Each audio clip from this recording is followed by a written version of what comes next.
нашата нова инициатива, казва се Картини с кауза, с която наши приятели и клиенти даряват картини на училища. Те ги закупуват, а ние ги подаряваме на училищата. Така че вие сте първите, които по тази инициатива ще получат изключително съм признателна и не просто съм изключително признателна, а съм сигурна, че тази инициатива ще стигне до учениците.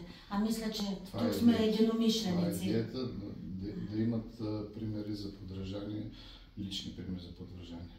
Безкрайно съм признателна. Кажете, кое е училището? Ние сме от 54-то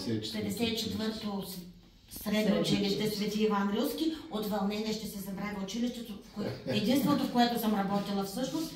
И искам да кажа, че да си първия в една инициатива е чест и дълг.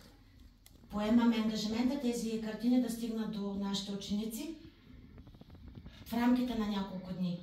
Чудесно, чудесно. Ще се радвам. И да научим децата на вашето училище да украсим за 100 годишнината на нашето училище. Сега на 17-ти беше, нали? Да, на 19-ти. На 19-ти беше нашето училище на 100 години и мисля, че това е най-щедрия подарък, който нашето училище получава като дарение.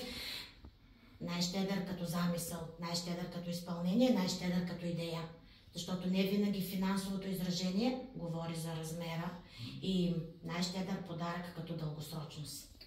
Безкрайно съм ви признателна. Откровенно ви казвам, че не очаквах толкова хубав подарък и... Надявам се просто да има хора, които да последват тази инициатива и много класни стаи да бъдат по правилния начин украсени и не просто украсени, както искам да кажа, белите стени нека да бъдат едно помагало по родолюбие. Това е да стане. Ще стане.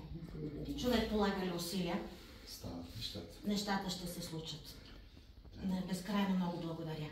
Аз благодаря за цялата ваша работа с